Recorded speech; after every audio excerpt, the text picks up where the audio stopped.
의대 증원 확대 방침에 반발해 전공의 이탈이 이어지면서 현장 의료진의 피로감도 높아지고 있습니다.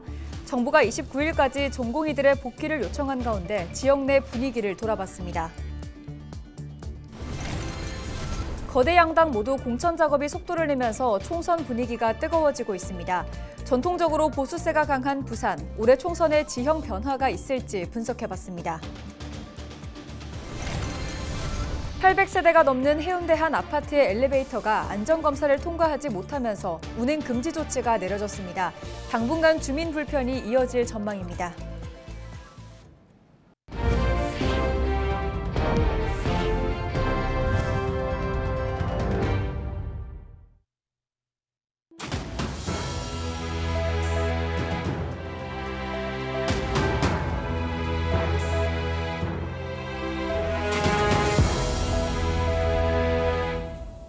시청자 여러분 안녕하십니까? 헬로티비 부산 뉴스입니다. 800세대가 넘는 해운대의 한 아파트 엘리베이터가 안전검사를 통과하지 못하면서 멈춰야 하는 상황이 발생했습니다. 행정안전부에서 전면 사용금지 조치를 내린 건데 주민 불편을 이유로 운행은 계속되고 있습니다. 해당 아파트 엘리베이터는 곧 전면 교체에 들어갈 예정인데요. 전면 교체하기 전 사용금지 조치가 내려진 이례적 상황이 발생한 이유는 뭘까요? 차선영 기자가 보도합니다. 부산 해운대의 한 아파트입니다. 이 아파트 800여 세대가 넘는 주민들이 거주하고 있습니다. 그런데 아파트 승강기마다 노란 스티커가 붙어 있습니다. 전체 아파트 단지가 행정안전부로부터 승강기 안전검사 불합격 통보를 받은 겁니다. 해당 승강기가 설치된 건 1996년 승강기 안전관리법으로 정해놓은 안전장치를 추가하거나 승강기를 교체해야 하는데 그 시기를 놓친 겁니다. 지난 23일 승강기 사용금지 조치가 내려졌지만 26일에도 해당 아파트 승강기는 계속 운행 중이었습니다. 아파트 관리사무소 측이 입주자 대표회의를 거쳐 주민 불편의 이유로 계속 운행을 결정했기 때문입니다. 처음에 불안하더라고. 이거 이렇게 있는데 가도 되나? 아유 어떡하나 이랬는데 운행이 되니까 그냥 타는 거. 해운대구는 승강기 불법 운행에 대해 경찰에 고발 조치하겠다는 입장입니다. 아파트 관리사무소 측은 2022년 11월부터 승강기 교체를 위한 회의를 진행했지만 그 사이 입주자 대표의 부재, 동별 대표 사퇴 등으로 주민의 의견을 모으는 과정이 원활하지 못해 벌어진 일이라고 설명했습니다. 당장 3월부터 순차적으로 승강기를 전면 교체할 예정이고 현재 승강기 안전에도 문제가 없다는 입장입니다. 이 유관 점검 이런 것은 날마다 하지요. 세부 항목에 대한 문제가 없다는 것은 승강기 안전관리자로서 그 서류는 이미 다 법적으로 이렇게 해서 이렇게 관리하게 돼 있습니다. 또 승강기 안전공단의 운행 연장 불가 통보에 대한 가처분 행정소송을 준비 중이라고 덧붙였습니다. 사용 금지 딱지가 붙은 승강기를 사용해야 하는 불안감이 더해 주민들은 승강기가 전면 교체될 때까지 수개월간 불편을 감수할 수밖에 없는 상황에 놓였습니다. 헬로티비 뉴스 차선영입니다.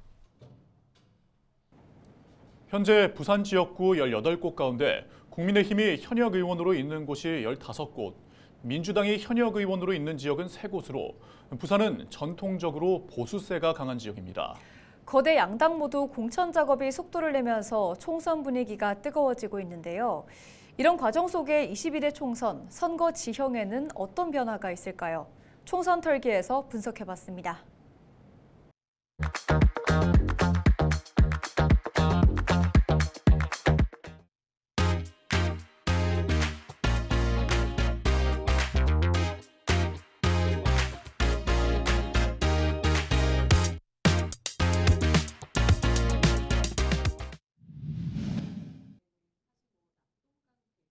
부산의 경우 민주화 이후에 단 한 번도 민주당 계열의 정당이 과반 의석을 차지한 적도 없고 이렇기 때문에 이번 선거에서도 물론 국민의힘이 상당히 유리할 것으로 판단은 됩니다. 하지만 낙동강 벨트를 중심으로 한 민주당의 약진과 민주당 후보들의 인물 경쟁력 측면에서 이번 선거는 21대 선거와 약간 다른 면도 나타날 수도 있다. 최소 5석에서 8석까지도 예상할 수 있다라고 보여집니다. 근데 공천 과정이라는 것이 결국 국민의 대표자를 선출하는 과정이기 때문에 그것들이 무난하게 진행되기는 상당히 어려울 것 같고요. 물론 많은 예비 후보자들이 선거를 준비하고 있다가 중앙당에서 단수 공천으로 전략 공천의 형태로 내려오게 된다면 예비 후보자들이 겪는 그동안의 노력에 비해서 혼란은 상당히 많아질 것으로 보여집니다. 하지만 정당 중심의 선거가 이루어지기 위해서는 공천 과정에서 탈락한 후보자 혹은 전략 공천 과정에서 뒤로 빠져 있었던 예비 후보자들에 대한 지원을 어떻게 해줄 것이냐라는 것들이 상당히 중요할 것 같습니다. 조국 전 장관이 부산에 와서 신당을 창당하겠다라고 선언을 했죠. 물론 뭐 부산이 고향이고 이곳에서 고등학교, 회관고등학교를 졸업했기 때문일 거라 보여지고요. 조국 전 장관이 창당 과정에서 이야기한 것처럼 지역구의 후보자를 당선시키기는 상당히 어려울 것 같고 비례대표 국회의원 선거에서 정당 투표에 의한 지지를 확보하는 데 노력을 많이 기울일 것 같고요. 현재 현 정부에 대한 불만을 가진 세력 180석의 의석을 줬음에도 불구하고 제대로 된 일을 하지 못했다라고 비판받는 민주당의 강한 지지자들. 이 두 부류에서는 조국 신당에 대해서 상당한 지지가 유출될 수 있다라고 보여집니다.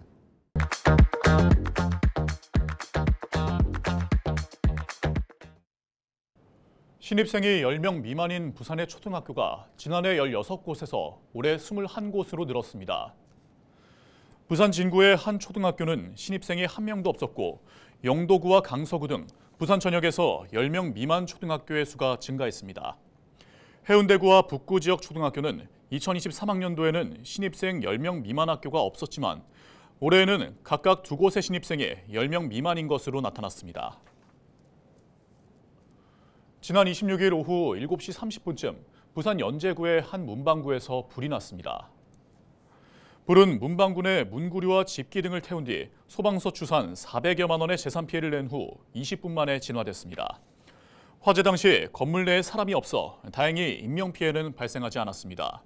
소방당국은 문틈에서 연기가 발생했다는 신고자의 진술을 토대로 정확한 화재 원인을 조사하고 있습니다. 상급 종합병원 전공의 파업이 벌써 일주일 넘게 이어지고 있습니다. 2차 종합병원에는 환자 몰림 현상이 나타나고 있는데요. 현장의 분위기는 어떨까요? 전주현 기자의 보도입니다. 평일 오전 창원의 한 종합병원입니다. 진료를 받기 위한 환자들의 발길이 이어집니다. 전공의들의 파업 소식이 계속 들려오면서 환자들이 몇 달 전부터 예약했던 검사와 진료를 받을 수 없을까 걱정입니다. 내시경 오늘 위 내시경하고 대장 내시경 했는데 예약했는데 오늘 혹시 안 될까 봐서 좀 걱정했어요. 전공의들이 의대 정원 확대를 반대하면서 시작된 파업은 2차 종합병원으로까지 영향을 미치고 있습니다. 상급 종합병원의 전공의가 병원을 떠나면서 환자들은 2차 종합병원으로 발길을 돌리고 있기 때문입니다. 병원 관계자는 현재까지는 평소보다 환자가 늘어난 정도라 운영에는 문제가 없다는 입장입니다. 수련이 의존도가 높은 병원만이 영향이 있지 사실은 수련이 의존도가 낮은 병원에서 큰 영향이 없습니다. 국민들도 또 의사 선생님들도 잘 생각해서 잘 마무리해야 되지 않는가 싶고 그 피해는 고스란히 우리 국민들과 의사 선생님 여러분이 될 수 있다는 걸 명심했으면 좋겠다 싶은 생각입니다. 경남에서 파업에 참가한 전공의는 400여 명. 27일 오후 기준 경남 지역에선 다행히 의료진 부족으로 인한 사망자가 나오거나 치료를 받지 못하는 사례는 조사되지 않았습니다. 상황실에서 또 도와드리고 있는데 조금씩 어려움이 있는 걸로 보이고 있습니다. 근데 뭐 이성이 안 되거나 뺑뺑이 되고 그런 건 우리 병원 더 이상 없었습니다. 창원소방본부에서 바로 이제 문제 제기를 해서 같이 바로 통화가 3자 통화가 바로 되어가지고 구급대하고 저희 상황실하고 소방본부하고 다 바로 협조될 수 있는 시스템이 돼요. 경남도와 각 병원은 대응 마련에 나서고 있지만 이 사태가 장기화된다면 인력 부족 현상 등으로 의료 대란이 빚어질 수 있다는 우려가 커지고 있습니다. 헬로티비 뉴스 전주현입니다. 전공의들의 집단 행동이 길어지면서 지역 의료계도 비상입니다. 부산 지역 대형 병원도 환자를 돌볼 의료진이 부족해 환자들의 건강이 위협받고 있는데요. 여기에 2월 말로 계약이 끝나는 전임의까지 가세할 경우 사태는 더 심각해질 것으로 우려됩니다. 보도에 김한식 기자입니다. 26일 오후 7시 기준 전국 주요 99개 수련병원에서 사직서를 제출한 전공의는 9,900여 명으로 조사됐습니다. 이 중 실제 근무지를 이탈한 전공의는 8,900여 명으로 집계됐습니다. 전공의들의 집단 행동이 일주일 이상 장기화되면서 수술 연기, 조기 퇴원, 진료 차질이 빚어지면서 환자들의 불안감이 증폭되고 있습니다. 더 큰 문제는 전임의들의 집단 행동 동참 여부입니다. 전공의들의 빈자리를 메우고 있는 전임의들의 계약 종료 기간이 코앞으로 다가왔기 때문입니다. 이들이 2월 말 계약이 끝나는 대로 집단 행동에 가세할 경우 병원은 사실상 올스톱 될 수밖에 없다는 우려가 나오고 있습니다. 근데 지금 전임의가 아직까지는 다 나가거나 이런 상황이 지금 아니라서 일단은 지금 상황을 보고 있거든요. 정부는 의료 공백을 최소화하기 위해 진료보조 간호사 운영을 시범 실시하고 있습니다.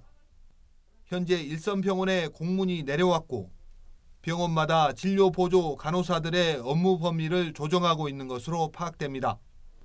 정부는 전공의 복귀 시한을 오는 29일로 못 받고 사실상 최후 통첩을 보냈습니다.